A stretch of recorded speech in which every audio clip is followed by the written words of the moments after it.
Acara yang pertama adalah pembukaan. Acara yang kedua adalah pembacaan ayat suci Al-Quran. Acara yang ketiga sambutan kepala sekolah.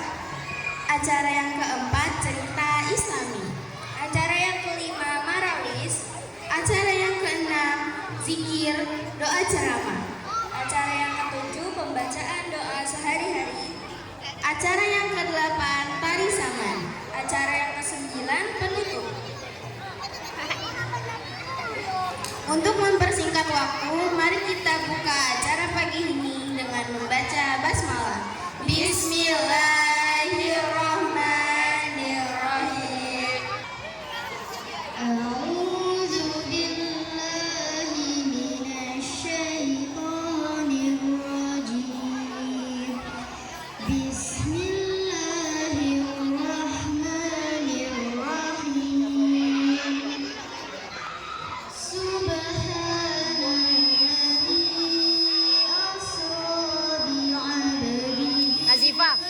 Nazifah, mic-nya ke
Aku berlindung kepada Allah dari godaan syaitan yang terkutuk dengan menyebut nama Allah yang Maha Pengasih lagi Maha Penyayang.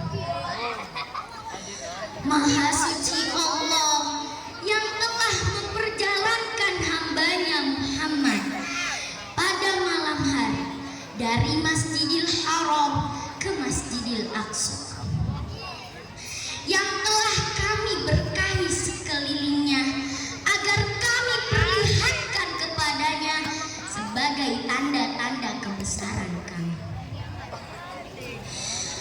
Sesungguhnya Dia Maha mendengar lagi Maha melihat.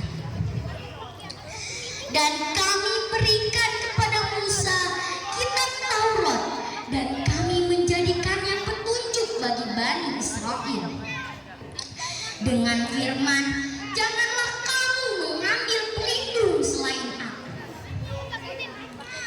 Wahai keturunan orang yang kami bawa bersamamu, sesungguhnya dia Nuh adalah hamba Allah yang banyak bersyukur. Maha benar Allah dengan segala firman-Nya.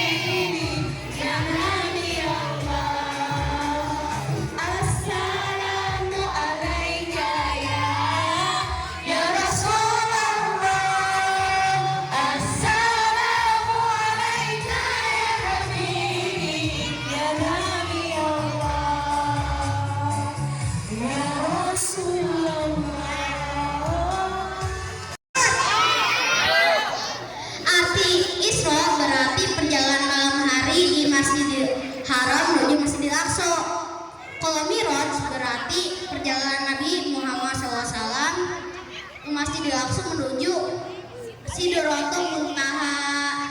Hari ini saya tidak sendiri nih teman-teman, saya membawa teman. Ini dia temannya. Nama kamu siapa? Namanya Musa.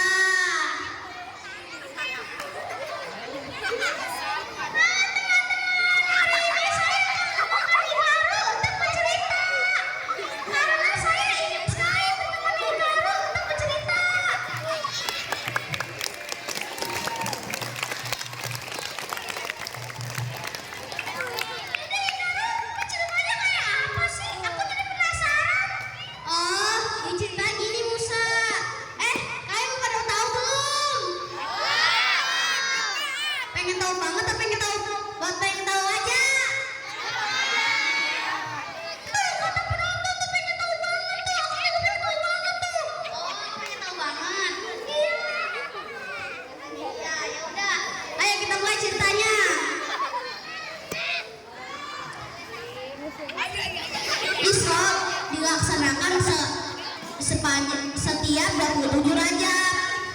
Setiap 27 Rajab, Nabi Muhammad SAW mendapatkan perintah yang sangat istimewa, yaitu salat. Salat merupakan kekuatan yang sangat luar biasa yang bisa mengantar kita untuk menuju ke surga. Jadi kalau kita mau menuju surga, kita sholat benar dulu ya. Iya, Musa.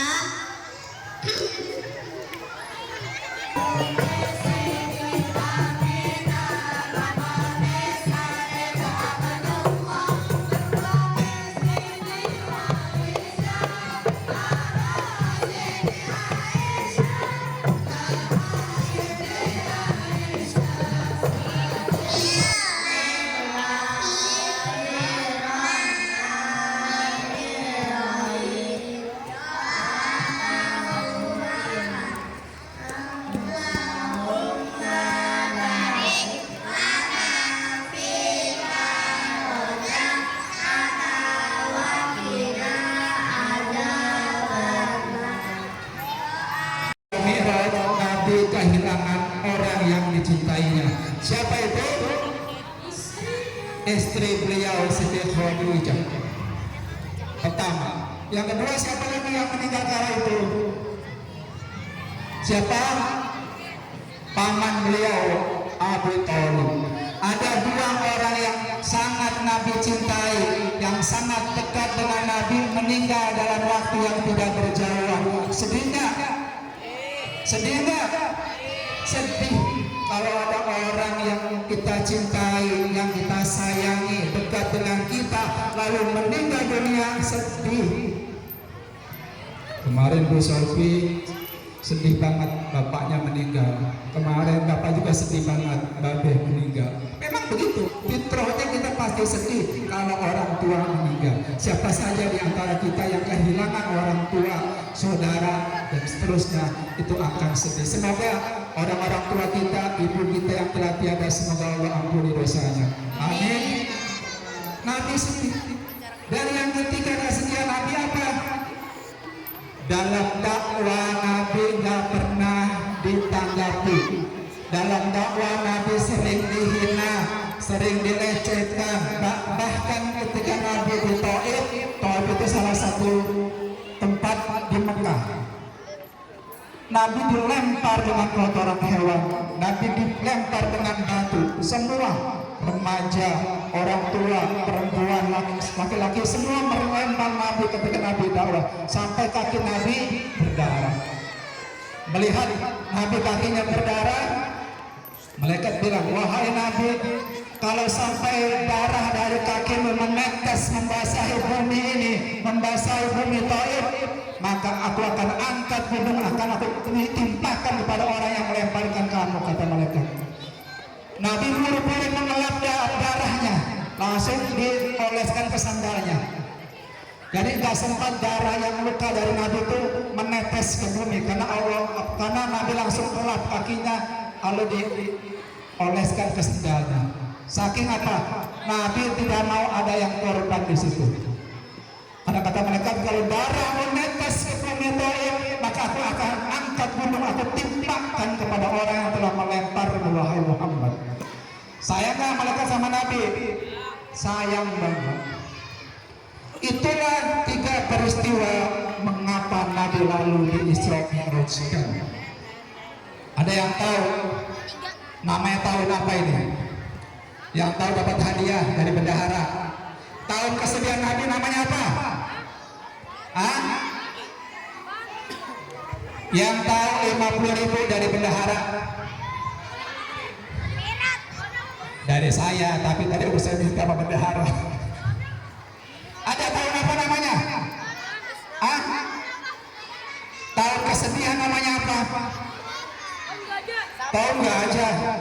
Bukan tahun gajah. Kalau nggak tahu berarti hadiah kembali ke panitia penyelenggara. Para siswa yang dirahmati Allah Subhanahu wa taala, itu yang menyebabkan Allah memi'rajkan dan mengisrakan Nabi kita Muhammad sallallahu alaihi wasallam, karena ada 3 peristiwa yang menyedihkan Nabi kita Muhammad sallallahu alaihi wasallam. Kita pun sebetulnya begitu Bapak Ibu dan para siswa. Kalau kita sedih, kita lagi galau, kita lagi nggak enak hati, kita disuruh ngapain? Hijrah, jalan-jalan, aman bini. Kan kita mau penting belajar mulu. Kalau pusing capek otak, jalan-jalan, aman bini. Mana lagi? Pondok gede, Bapak P2P, jalan-jalan. Memang diisyaratkan begitu. Nabi waktu sedih diperjalankan oleh Allah untuk menghilangkan duka dan marahnya. Tuh. Boleh kita jalan-jalan? Boleh. Itu dalam rangka menghibur kesedihan kita, menghibur kepenatan kita. Tadi siapa yang baca surat Al-Isra? Mana orangnya? Sini baca lagi. Bapak nggak hafal soalnya. Najib baca.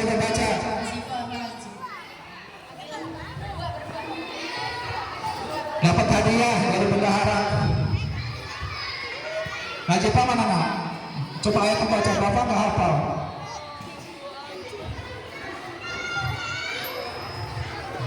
Nggak apa-apa disitu aja ya.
Sadaqallahul azim. Nah, ini surah yang menceritakan tentang Isra Mi'raj Nabi kita Muhammad sallallahu alaihi wasallam. Isra itu artinya perjalanan dari bumi ke bumi. Tadi sudah jelaskan sama kepala sekolah, dari Masjidil Haram ila Masjidil Aqsa, bumi ke bumi, horizontal, dari bumi ke bumi. Tapi Nabi tidak jalan, Nabi tidak naik onta, Nabi tidak terbang, tapi Nabi dibawa oleh siapa? Oleh Barkun Buruk. Barkun itu kilat artinya, kilat. Enggak kecepatan seperti apa? Kilat itu kan cahaya, kecepatannya luar biasa. Itu 300.000 per detik. Makanya cepat. Bapak mau tanya, jawab yang serempak. Siapa yang menciptakan bumi? Siapa yang menciptakan matahari?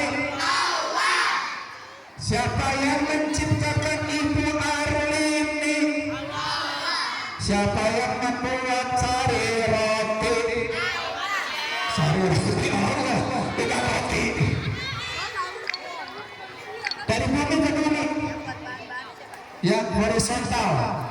Makanya ada kan hubungan kita kepada manusia dan hubungan kepada Allah. Nabi. Lalu apa? Mi'raj artinya naik dari bumi ke langit. Ini yang luar biasa. Karena tidak ada peristiwa dari zaman Nabi Adam sampai yaumul kiamah sehebat peristiwa Isra Mi'raj. Sekeren Isra Mi'raj. Kenapa? Lintas langit. Gak ada orang yang nyampai ke langit kecuali Nabi kita Muhammad Sallallahu Alaihi Wasallam. Siapa yang menciptakan langit? Allah. Siapa yang menciptakan bukit? Allah. Siapa yang menciptakan kunyit? Siapa yang membuat kue cubit? Kue cubit Allah, bukan kue. Luar biasa. Diisrokan ke langit ketujuh. Jauh ke langit ketujuh. Dari langit pertama sampai langit kedua itu kalau jalan normal 1 juta tahun namanya. Berarti kalau dari langit pertama sampai langit ketujuh berapa juta tahun namanya? 7 tahun baru sampai. Tapi Nabi hitungan jam. Karena apa? Nabi mengendarai buruk. Buruk itu cahaya ditemani oleh malaikat Jibril. Malaikat Jibril dari cahaya. Nabi juga dari cahaya. Cahaya, cahaya, cahaya. 300.000 kilometer per detik sampai ke langit 7 ke Sidratul Muntaha. Ngapain? Untuk menerima perintah sholat. Makanya kan ada baca kita yang terakhir tuh. Tadi siapa salat subuh? Apa bacaan terakhirnya sebelum salam? At-tahiyatul mubarakatus sholawatut thayyibatulillah.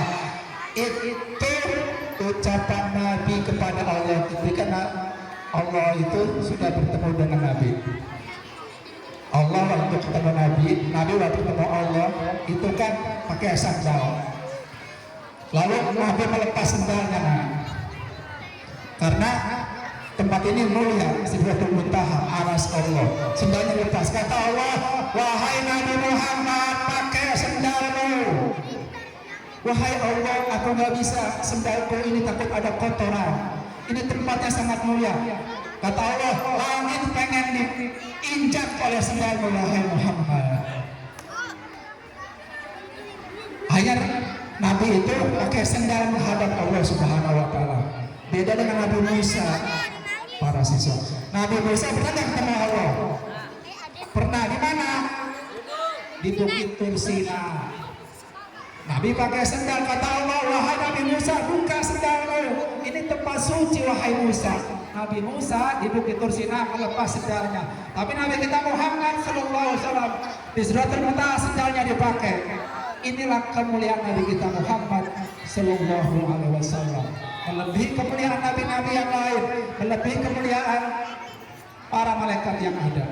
Luar biasa Nabi kita Muhammad Sallallahu Alaihi Wasallam. Kata Nabi, at-tahiyatul mubarakatus shalawatut thayyibatulillah. Wahai Allah, penghormatan kepadamu wahai Allah, kemuliaan kepadamu wahai Allah, keberkahan kepadamu wahai Allah, kata Nabi Muhammad. Ini kita baca waktu salat terakhir kan sebelum salam.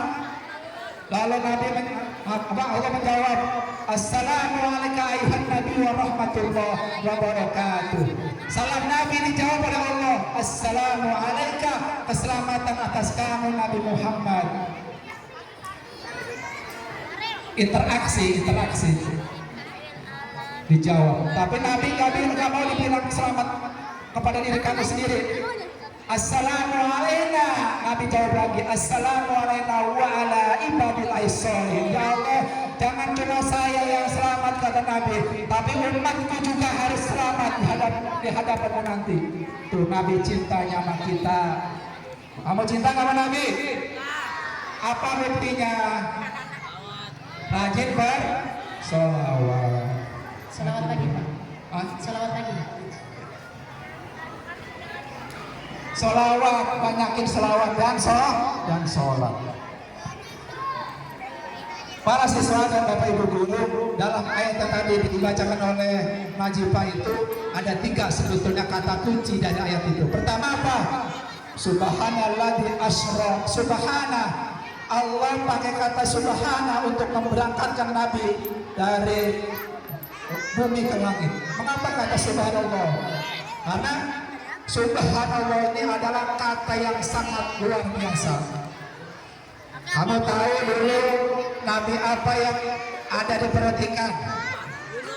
Nabi Yunus. Mengapa dia sampai diperhatikan? Tahu nggak? Karena dia meninggalkan perahunya. Karena di perahunya kebanyakan orang, ada gelombang. Salah satu harus turun dari perahu. Nabi Yunus turun lalu dimakan ikan. Berapa malam diperhatikan? Berapa hari? Ada yang bilang 1 hari, ada yang bilang 3 hari, ada yang bilang 40 hari. Intinya dia lama diperhatikan. Kira-kira gelap enggak? Bisa napas enggak?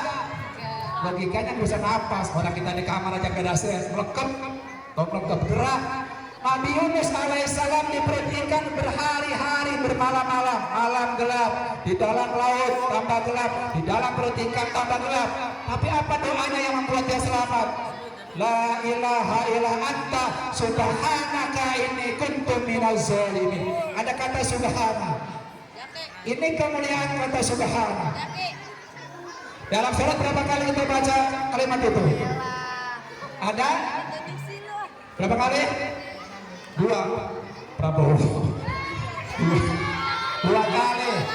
Subhana rabbiyal a'la wa bihamdi. Itu waktu sujud. Atau apa? Rukuk.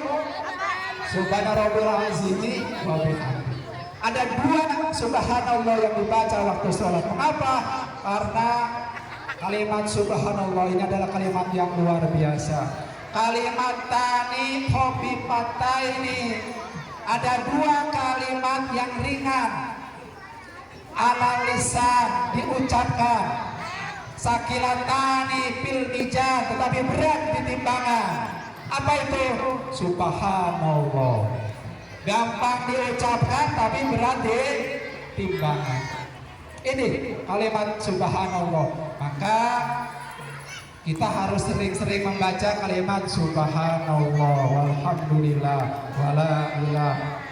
Subhanallah walhamdulillah wala ilaha illallah. Subhanallah walhamdulillah wala ilaha illallah.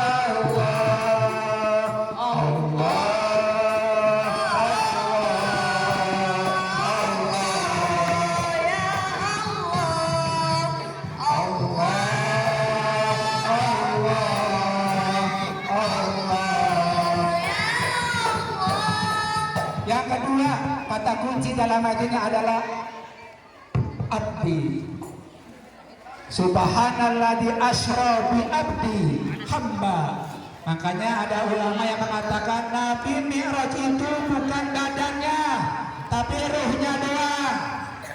Ada ulama yang mengatakan begitu. Kalau kita lihat pengertian abdi, hamba itu meliputi 2. Lagi dulu. Pertama jasad dan roh. Kenapa? Bi abdihi, hamba. Apa itu hamba? Kadang kita kan ngomong begini, ya Allah, aku sebagai hamba-Mu, tuh ngaku-ngaku hamba. Pertanyaannya, Allah makhluknya kita hamba. Itu masalahnya tuh. Ya Allah, aku sebagai hamba-Mu, tolonglah berikan kemudahan.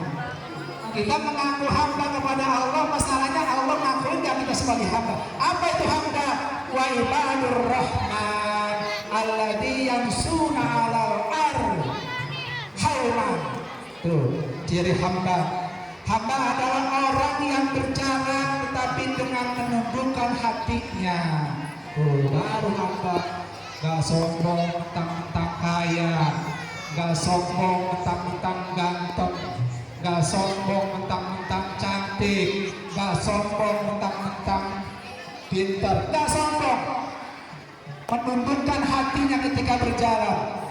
Wa idza khatabahumul jahiluna qalu salama. Dan apabila ada yang ngejek, ada yang menghina, maka dia mengucapkan salam. Gak dibalas ejekan dengan ejekan, gak dibalas sindiran dengan sindiran, tapi semua dibalas dengan salam. Itu ciri hamba. Jadi mohon maaf nih, jangan ngomong hamba-hamba mulu, tapi perbuatan kita nggak sesuai dengan hamba. Siapa yang siap menjadi hamba Allah? Siapa yang siap menjadi hamba Allah? Siapa yang siap menjadi hamba Allah? Syaratnya jangan sombong. Kalau dihina, dimaki, dibenci, jangan balas dengan cacian yang sama, tapi balas dengan qaulu salam. Balas dengan salam. Itu kata kunci yang kedua. Pertama tadi apa? Subhanallah.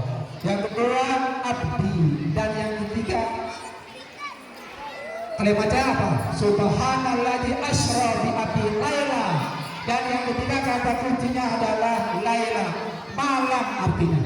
Ada yang namanya laila, namanya malam, berarti dia lahirnya malam itu. Laila itu artinya malam. Kenapa Allah memilih malam untuk memikrajkan Nabi Muhammad SAW? Mengapa kira-kira? Ada yang tahu? Belum lah. Belum tahu. Mengapa? Kan siang banyak. Bapak Ibu guru serta para siswa, ternyata malam dan siang itu adalah hal yang berbeda dari sisi keutamaan. Semua malam itu mulia, tapi tidak semua siang mulia.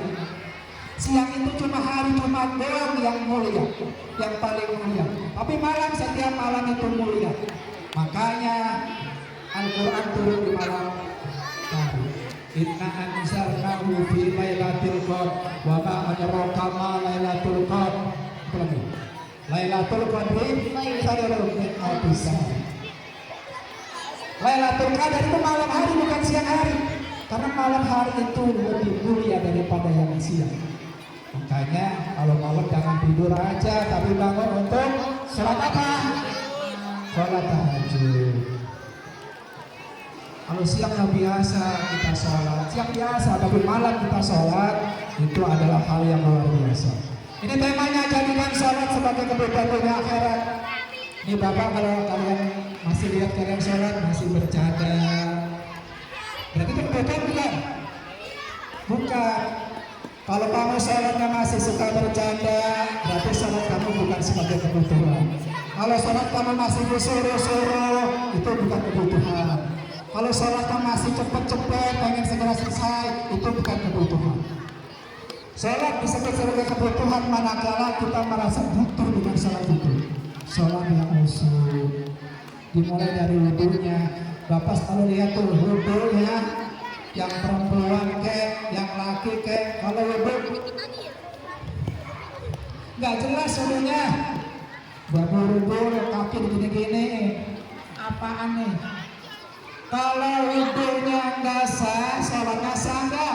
Enggak. Karena wudu itu bagian dari syarat sholat. Syarat sholat, tahu syarat? Syarat itu sesuatu yang terjadi di luar bagian itu. Kamu mau naik pakai tangga nggak? Tangga menjadi syarat. Nggak pakai tangga nggak bisa naik. Kamu mau sholat nggak pakai wudu atau wudunya nggak sempurna, sholatnya akan nggak sah, nggak. Itu namanya syarat. Makanya perbaiki wudunya. Siapa yang seusia segini belum sholat? Belum pernah sholat? Ada? Kalau kamu merasa, Pak, saya belum balik, Pak, saya belum punya kewajiban sholat, nggak apa-apa, sholat aja. Pahalanya buat kedua orang tuamu. Sama seperti puasa. Ada anak TK usia 5 tahun puasa dia, padahal dia wajib puasa. Pahalanya buat orang tua. Begitu pun sholat. Andai pun kamu belum punya kewajiban untuk ibadah sholat, maka kamu harus sholat sebagai pembelajaran dan sebagai pahala buat orang tua. Bapak Ibu yang dirahmati Allah Subhanahu wa Ta'ala, itu barangkali nilai-nilai yang terkandung di dalam peringatan Isra Mi'raj Nabi kita Muhammad Sallallahu Alaihi Wasallam. Semoga dengan peringatan ini kita akan menambah cinta kita kepada Nabi kita Muhammad Sallallahu Alaihi Wasallam, dan pada akhirnya akan semakin rajin salat kita, akan semakin khusyuk salat kita, dan selalu kita ingat kepada Allah Subhanahu wa Ta'ala sebagai persiapan kita kembali ke hadirat Allah Subhanahu wa Ta'ala. Demikian yang dapat saya sampaikan, mohon maaf apabila ada kekurangan.